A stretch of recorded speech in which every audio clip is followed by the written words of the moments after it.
What actually happened in Europe is that the church moved All Saints Day, a day for the saints. They moved it from May 13th to November 1st in 1834 AD. And so what they said was that the 31st night is All Hallows Evening.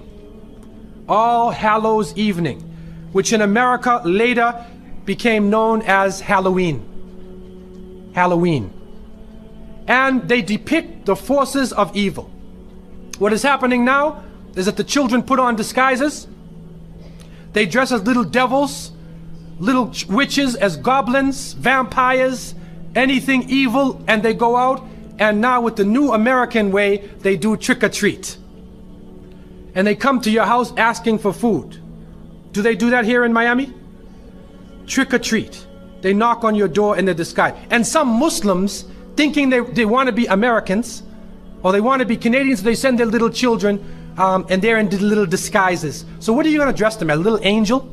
What are you going to be? How are you going to dress and go out there?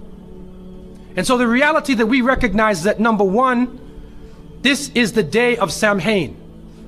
And the Quran tells us, Inna shaytana lil insani aduwwun mubin, that the devil is an open enemy to humanity. There is no compromise with the devil. And so we don't play around and disguise ourselves as little devils, little shayateen.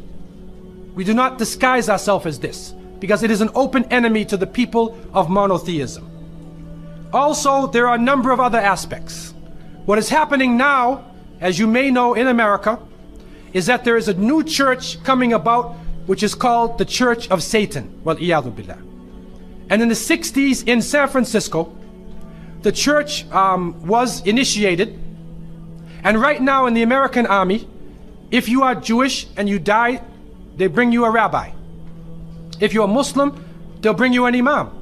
If you're a Christian, they'll bring you a priest or a minister. If you're registered as part of the Church of Satan, they bring you a priest from the Church of Satan. A'udhu billahi minash shaitanir rajim. And he is performing these rites and rituals, calling on the devil to accept his initiate. And so this is growing in this society. And they actually did a couple movies. They did this Rosemary's Baby. Right? They also, The Exorcist. And a number of movies they did to frighten people with evil. That you will be so afraid of evil. And they show the priests as bumbling idiots, falling down over their feet, can't do anything, running away from the devil. And the devil is a businessman in his suits. And he has the power of lightning and everything. So even though the devil dies in the end, you end up being more afraid of the devil than anything else. That's part of the plot, to brainwash people to be afraid of the shaitan. The reality is that the Prophet ﷺ said that the upper hand is better than the lower hand. Al-yad al-ulya khayrun min al-yad al-sufla. That the upper hand is better than the lower hand. What that means is you should be the one who gives and don't beg. That we should not be begging. And so to send a Muslim child out to trick-or-treat is a demeaning, lowering thing. You ask them to beg people for food. Then they're dressed up as a way that they're not. Then when the candies and things come in the bag, how do you know what it is they actually gave you? Is it halal? Most of the candies today are made with gelatin, with glycerin. They're made with pork products. And what is also happening is that there are some evil, wicked-minded people who are attacking children on that night. I don't know about Miami, but in Canada now, they openly say on the television, do not send your children trick-or-treating by themselves. Do not go in darkened streets. Move as a group. Don't go to a house that you don't know the people on the inside. And there are literally groups of Satanists who are capturing children, and they're performing a rite, sacrificing the child on that evening of Samhain, supposedly to get more spiritual power. It's happening right now. And so from so many angles, Muslims should have nothing to do with Halloween. And if your children are in school, go to the teacher. Go to the teacher and make it clear to the teacher, we do not involve our children in these ceremonies. Even the Jehovah's Witnesses will go to the teacher and tell them, take my child out of Halloween. They don't even believe in that. Take my child even out of your Christmas. They're not involved in that.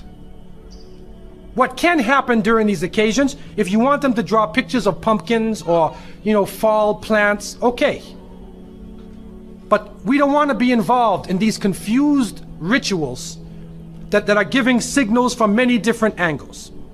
And so, in conclusion, we recognize the fact that the present system of rituals and holidays in this country and in the Western countries is a confused hodgepodge of cultural rituals.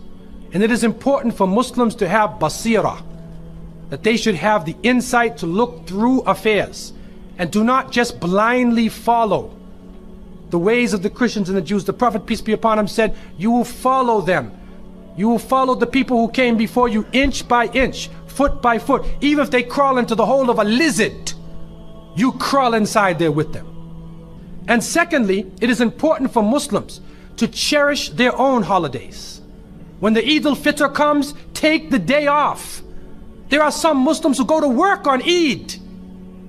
They go to Eid prayer and they go to work. So what happens to your children? They don't have a chance to relax and enjoy themselves. Organize an activity. Bring their families together. Eat together. Do things together. Remember Allah subhanahu wa ta'ala together. Make it a happy occasion for them. They will remember their Eids.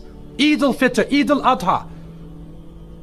If they don't, then they get involved in Christmas, in Easter, in Halloween, where even in the Christian tradition now, it is confusing. And many of the Christians now, Seventh-day Adventists, Jehovah's Witnesses, and many people are taking a stand. And they're saying, we do not want to follow the pagan religion.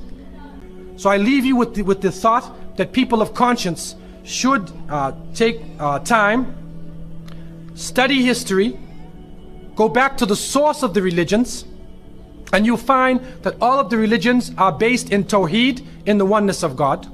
It will take you right back to the source. And when you think about a Muslim now, realize it's not somebody who's thinking about blowing up the Empire State Building. That's stereotyping, that's Hollywood. That's Hollywood. Islam is based on peace, submission to the Creator. When we meet each other, we say, Assalamu alaikum, peace be upon you. And we pray for peace for all people.